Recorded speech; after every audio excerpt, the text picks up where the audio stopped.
Welcome back to the Bearded Garage. Today we're going to be connecting the motor we put in the last video, and we're going to start along here. I think we're going to connect the rest of the pieces with the starter and start up in here. So follow along as we connect everything up. Hopefully we'll turn the key at the end of this video. All right, here's what I'm starting with, right behind the right rear tire. So the manual says you're going to start with actually this tube here, which is an oil hose, and we're just connecting it up with a hose clamp. However, you notice there are other pieces up in here. So this is, although we already connected the starter earlier, we've got to connect this. And then I actually have totally forgot, I had a ground strap. So I got a starter ground strap, so I don't know if you can see it, but it looks like the screw back up there. I believe the starter ground strap goes all the way up in there and then connects right there to the side of the starter. So we'll give that a shot and connect her all up and move on to the next thing.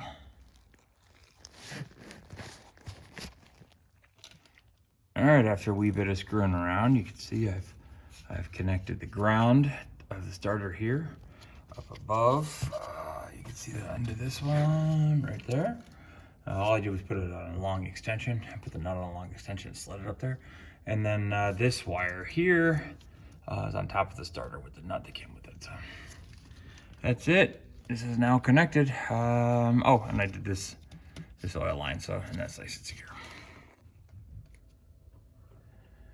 All right, the next thing we're gonna do is put this oil line and connect this oil line back up, which is super exciting because this thing has been in my way for quite a while.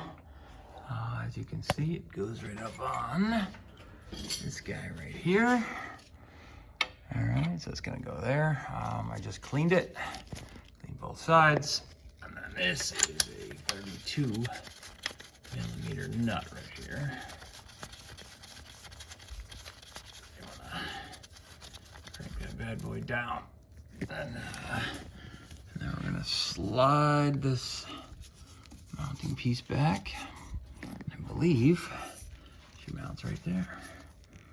All right, that's a 10 mil. All right, and then you'll have your hose up and out of the way.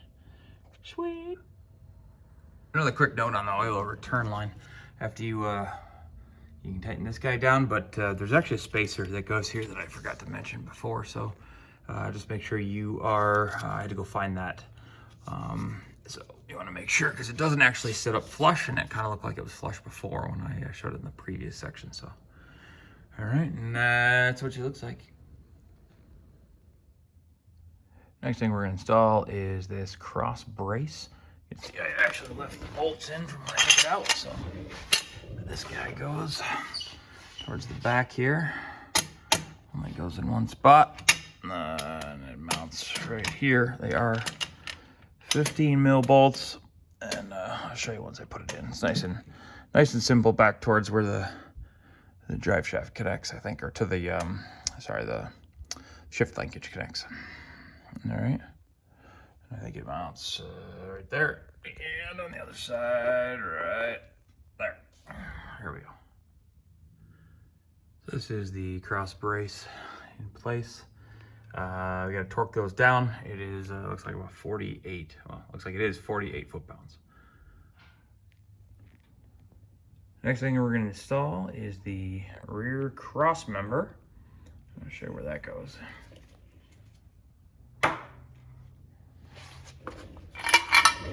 So the cross member, all the way back here. So if you take a look, you can see, a hole here and a hole there, a hole there and a hole there. So the cross member actually goes up here, right like that. And then we're gonna eventually bolt these control arms into here, into this bolter. That's what she looks like anyway.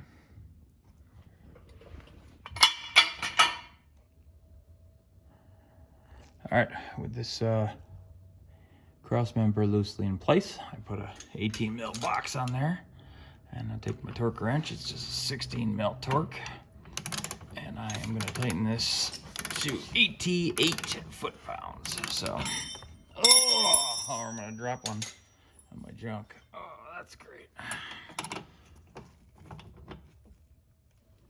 right, here, let's try this again.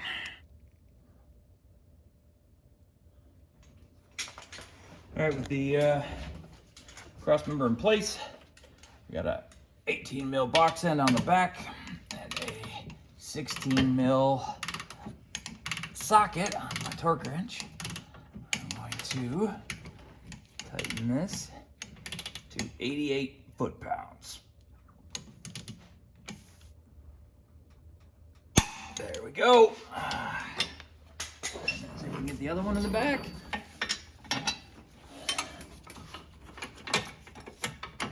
They're tucked up in there a little bit.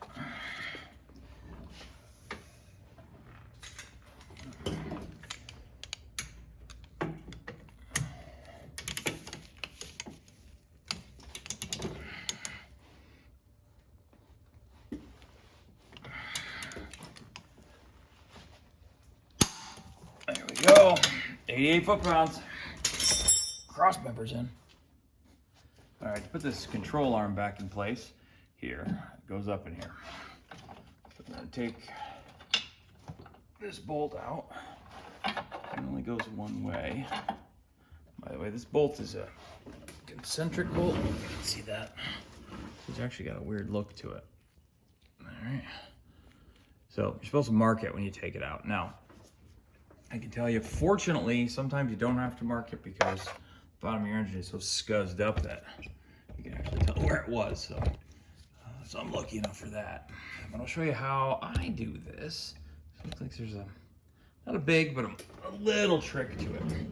Something you'll find if you just try to smash this up in here, very often doesn't go. All right, you can take a dead blow, a little bit of love, and sometimes she'll go up there. And then you're gonna need to use the wheel, and then you should be should be able to make it fit. Now, on the back side of this wacky nut that we just talked about, there's actually a wacky one of these as well. So this is the washer it uses, and of course this only fits together one way. So as long as you put it together correctly, you should be able to get it all back together.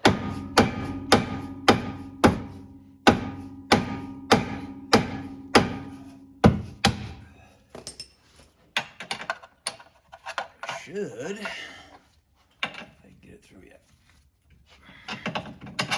Alright, so let's try again. I remember this being an annoying pain in the ass to get this out.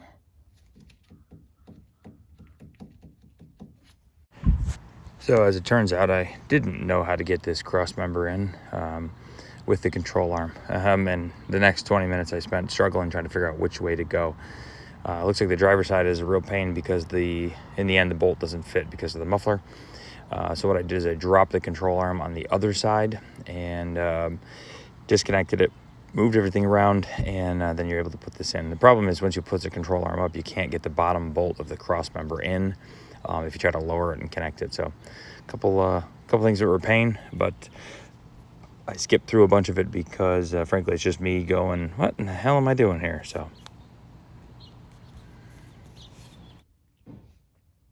all right, the next step is going to be installing the sway bar. The sway bar here has looks like about 6 mount points. So we've got this bracket on the back of the car. Where does this go? I don't even see it. Aha. Okay, so on this cross member we put in, the bracket actually goes here, and then the sway bar swings up over top and connects on the end there. So we've got another bracket going there, and another sway bar end link over on that side. So we'll give that a shot and try connecting her up. All right, this sway bar has 2 connection points. It's got this bracket up here, and then it's got the bracket that actually, I think it's called an end link that goes up and connects to the bottom of the strut. So these are 13 mil bolts. They need to be torqued down to 17 foot-pounds. So we'll be torquing these two down to 17 foot-pounds. And then these are actually kind of wonky. In order to connect it to the strut, the sway bar, you need to have looks like a 16 millimeter on the inside, and then on the outside of the sway bar, because there's a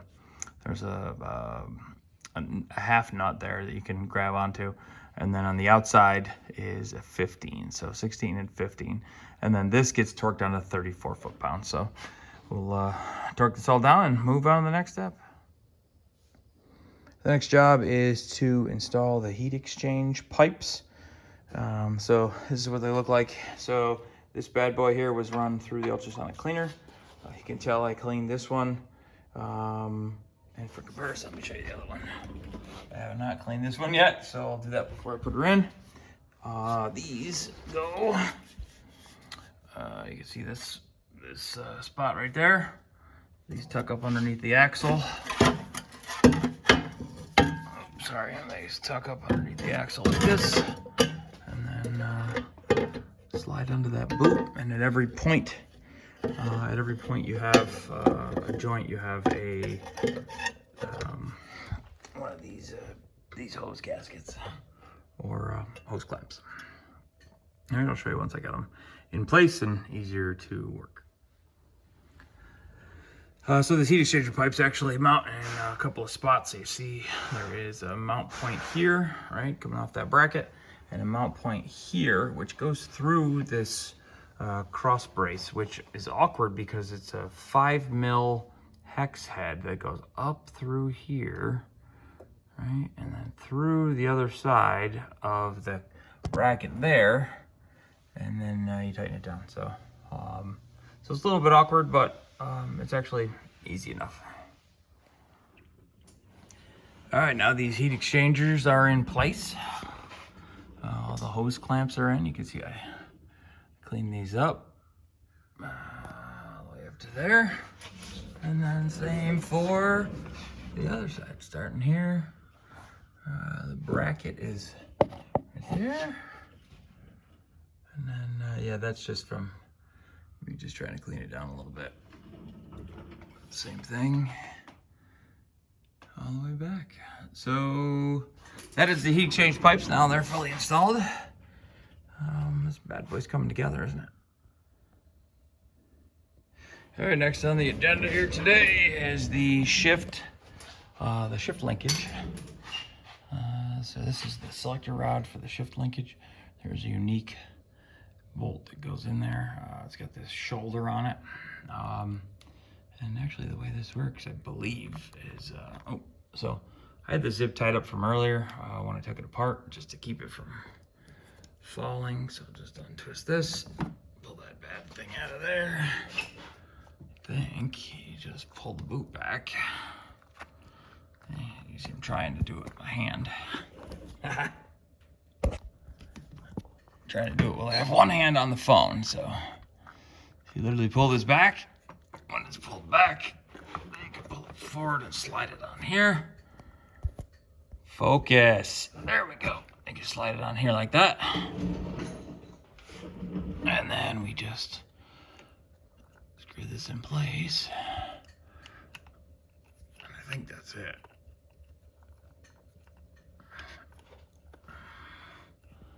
All right, we'll screw that in and see what she does. All right, that's a brass bolt in what looks like cast aluminum. So I looked it up. The torque setting on that is only 13 foot-pounds. So make sure. Yeah, there we go. And then just to keep it clean, you can see this rubber boot and then this sleeve. You just pop this rubber up over top of that. And same for the top. So it looks like that. And that should be all you need. And then you're good. That makes sense?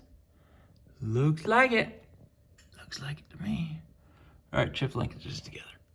Obviously, this is the manual transmission car. The next steps is to put the drive shaft, or connect the drive shaft up to the transmission housing itself. So there's a transmission flange right there. These bolts go in. There's a bracket that go on these like so. All right, so this one has to go down in the hole right here. There's really, this boot is in the way, so you just gotta muscle it in, push the boot out of the way and slide it down in. And then these bolts, they get torqued down to 60 foot-pounds, and then we're gonna try putting in the other one. All right, this is what it looks like as I'm starting to tighten these down.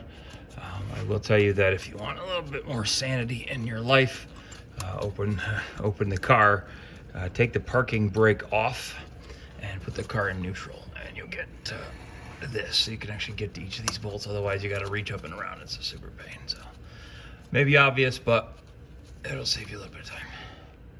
Not a lot of headache, actually. All right, when I'm torquing these, I can tend to only get this one here and this one here. Then I have to rotate the axle. So now that they're screwed in, you can't torque them down if the parking brake is off. So I torqued these two. I marked them so I know which ones they are. I pulled I released the emergency brake, and I rotate around so I can do these two. So I can do this one and this one next, and then I rinse and repeat for the next two.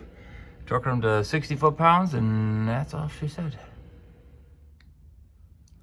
All right, I think you may have noticed in a couple of these shots here that I've got a couple of wires hanging. It looks like these are the reverse light. This is a reverse light sensor for the transmission. I thought I broke this when I took it apart, and I did, but I broke it in a different way than I thought. So the wires, let me just move the light here. All right, so these wires, they actually just have these bullets on the end, and all you do, and it looks like they're not a crimp. There's actually a hole in the side of it. And I can show you here if it'll ever focus. All right, see how it's got a hole right there? So what I did is I soldered it in place. Ooh, that's still hot. And then all you do is you push the bullets in. Now, it doesn't say which side is which, so I don't know which is yellow wire, which is green wire, so I'll just plug it in, and if it doesn't work, I'll switch it, I guess. If you got any recommendations, please let me know. I don't know which way that goes, and I don't see any markings, so we'll figure it out. Oh, one last simple yet stupid note about stupid people who do stupid stuff like this. Solder it when the transmission is on the ground. It doesn't matter what you do. If you're soldering above your head or above your legs and stuff drips on you, that really sucks. So yeah, so solder those bullets on beforehand. All right, here is the bullets going in. What I just use is a pair of these. They're not called forceps, but they're called, I don't know, some kind of medical device. I use them for soldering. And if you just push a little bit, you'll find they actually click in place. There you go, and that's it. Now, to keep this nice and clean, you pull this boot back over top and wedge it in place. That should be it on that. And that's what she looks like when the plug is all covered up. That's it. Hopefully that's enough. That's everything underneath the car. We'll go up above and start installing stuff. All right, I've lowered the car down. We got everything connected. I don't have the wheels on, but that's just because we haven't put the wheel wells and everything in place, so the plastic wheel wells. I figure we'll do that after we make sure there's no leaks or anything. So I'm going to start with the fuel lines. So there's one here, 19 millimeter, and there is another. Where's my flashlight? There's another.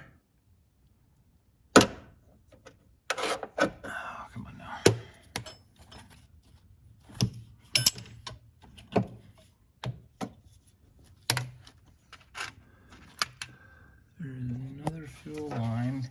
I think that's a fuel regulator, fuel pressure regulator right here. So we'll find whatever cord that hooks to and hook that up as well. I believe that's also 19 mil. Here we go. Next, we're on to plugging in all the electrical. I'm going to start with the grommet on the bottom here. We're going to hook it in the bottom of the box, just like so. And then I think these go up. This one here pushes in, and you see there's actually a clip on the back of it that, I don't know if you can see that. That once it's connected, you actually just squeeze the clip together. This little one here only goes in one way. Right here. And then same with this stupid ass clip here. I think you can see it just get pushed. Right. Yeah. There. So now we got electrical back together. And then we, once the electrical connections are made, we just cover these things up with the case. This is starting to look like an engine bay here. Alright, so I'm going to try to find this cable. Maybe there's something back here. Can you see any wires there? Shitbird. Next thing on the top of the motor here that we have to do is connect up a couple more of these electronic pieces. So we've got one of them that wraps around and connects here. This bolts in place here. This clips, the green one clips in here. There is one that's probably hard to see. Two that are hard to see. A round one here and a square one, rectangular one right behind it. So in order to get those in place, you kind of have to reach back and feel around. And then you've got one of these air sensors that goes into the side of the air box once you put the air box in. All right, and then we got down in here. So the next thing we connected. All right,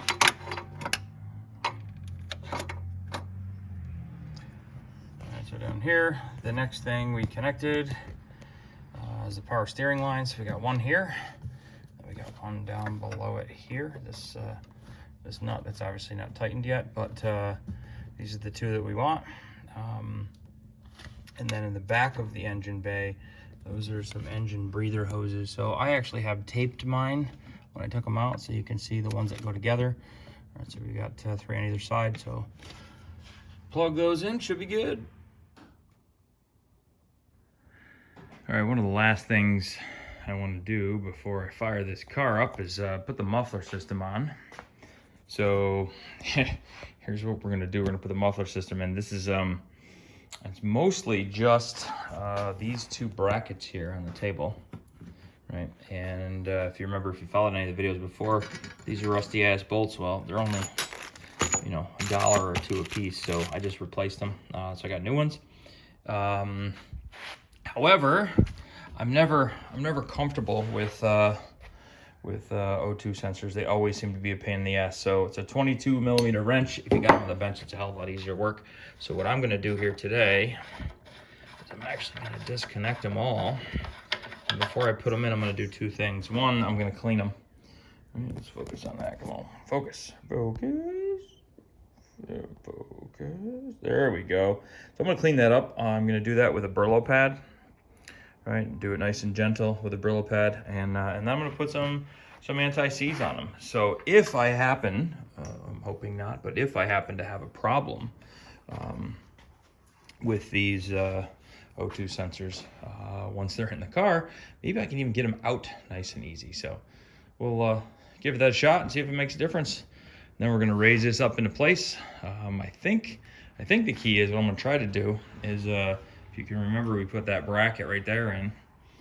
We just hang this on the brackets on either side. Once it's hanging on the brackets, we put these bands around the actual mufflers themselves right here. And then we bolt up the, I guess you call that a manifold, right? And that's what I'm gonna try. Here we go.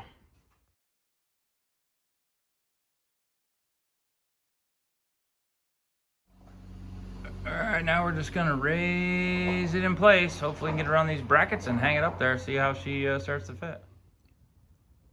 All right, these flanges go together. They got a 13 mil bolt and nut on one side. So you need two 13 mil wrenches. There's nothing to do other than just slide it together. So what I did is I went up hooking. I think I showed you the bracket on the side of the muffler. up here. I hooked it, and then I use that as leverage to kind of spin this into place. It fell on me like 3 different times, so having a helping hand makes a big difference. Don't forget there's also a copper gasket that goes in here. It's a triangle-shaped copper gasket. All right, we're still under the car, and we're looking at the so these O2 sensors. So you can see there is a circular grommet. This is the driver's side. See that there? In the background, right there. You can see it right there. So that goes up and through. So you got to push that grommet into the engine pan. The next one is actually the oval. So this is the next one in from the driver's side, going towards the center. So that one only has one as well. And then on the other side, this is the passenger side. You'll see there is only one oval. So you got to route both of these wires, both wires on the passenger side up, and then through this double grommet, and then pull them up above. And they connect on the inside. Both of them are the inside fender. Inside the engine bay. The next is these brackets. There's a bracket here and a bracket here. You can actually see where they used to connect, where they used to stick there.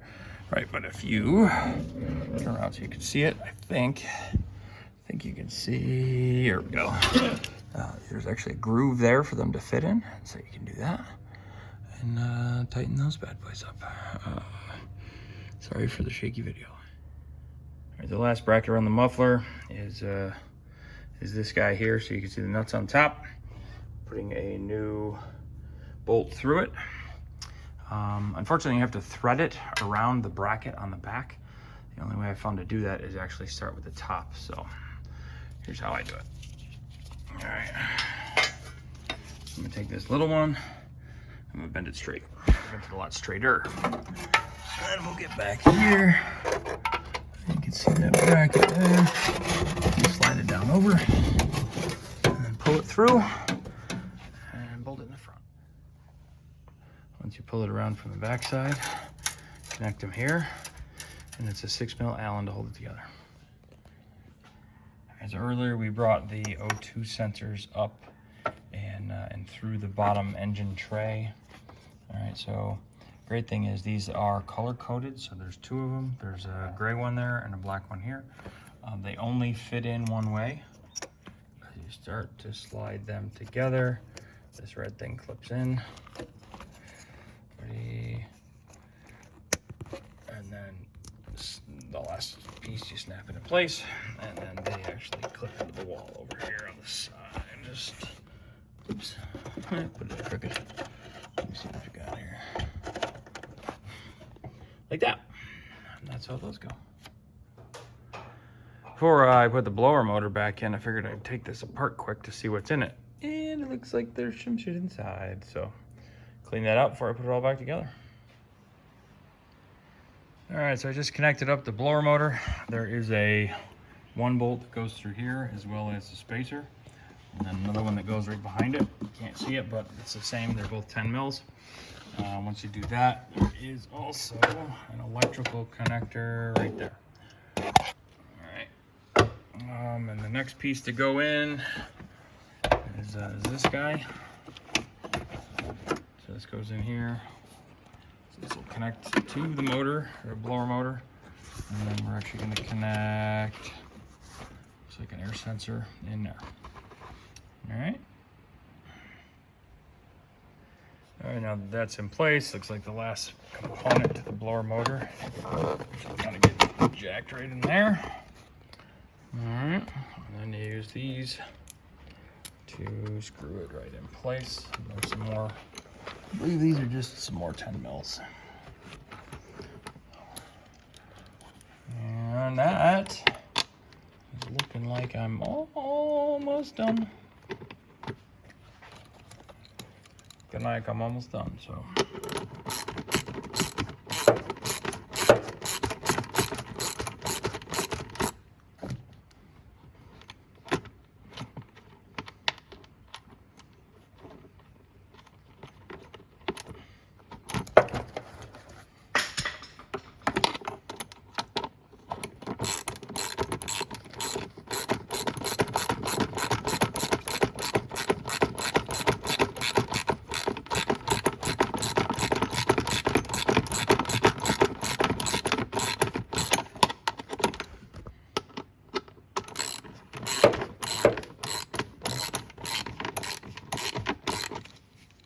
go.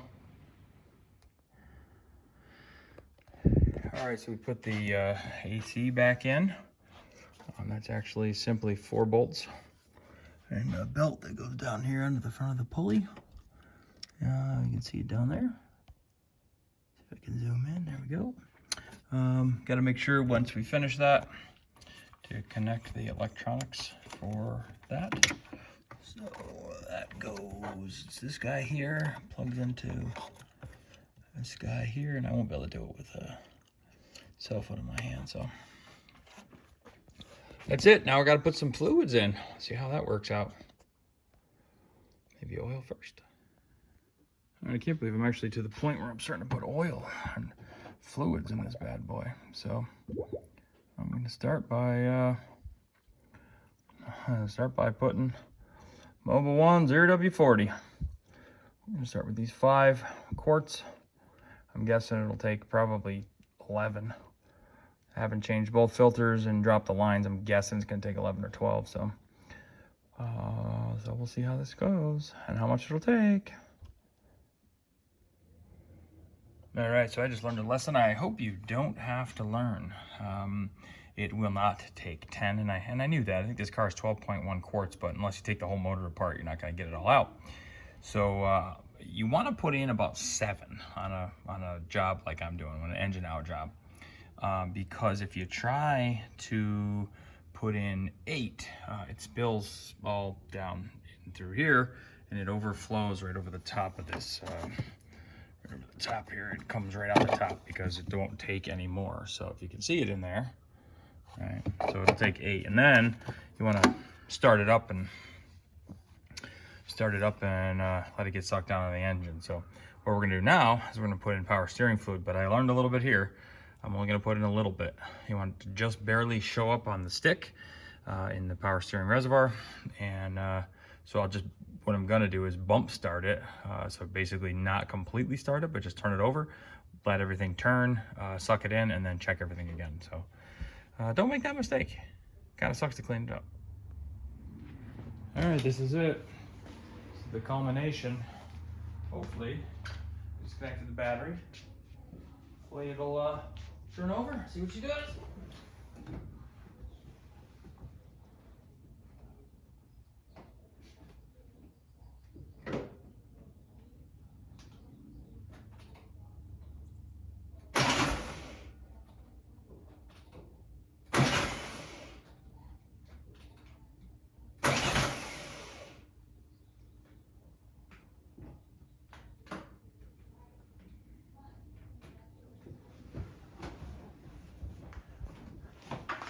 All right, so just so you know, I didn't try to start it. I'm just trying to bump it so I can check the oil and check the power steering fluid. It does say in the manual that bump it a couple times so that you can suck it down into the pump, because otherwise you can dry the pump out. So I'll go check it again, see where we're at. All right, here we go. See what happens when I push in the clutch.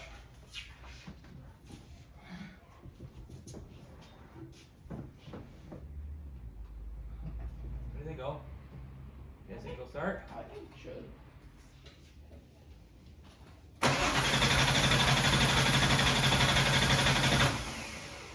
Ooh, that sounds good.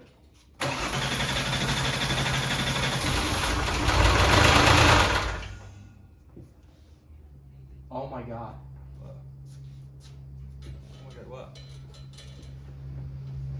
It turned over. It turned over! Well, there was no fuel in it. There's no power steering fluid in it. There's only some of each. Now we're gonna check all the fluids and do it again. All right, we checked the fluids. Now we're gonna try it again from this angle. See what happens. Woo-hoo.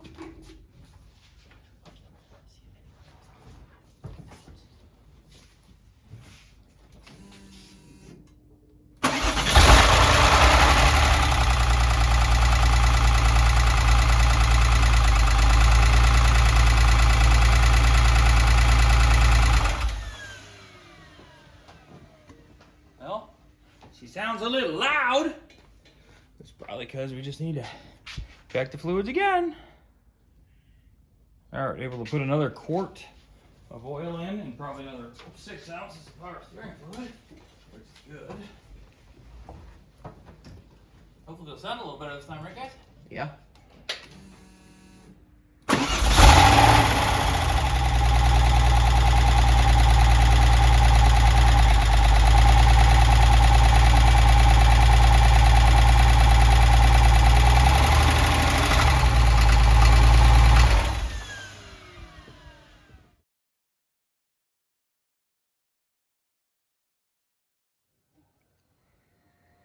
All right, so she starts, she runs.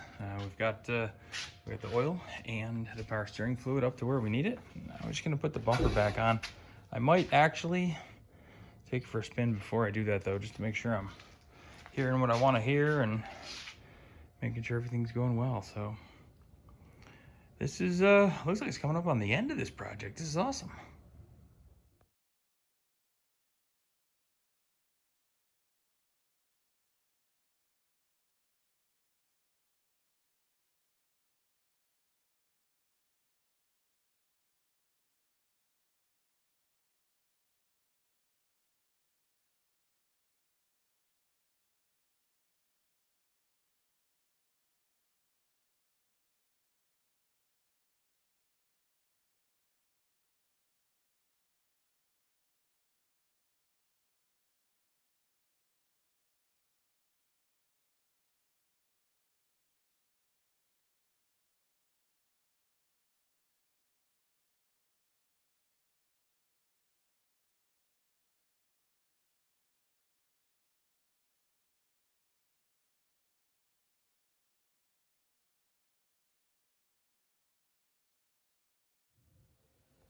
This is the Bearded Garage.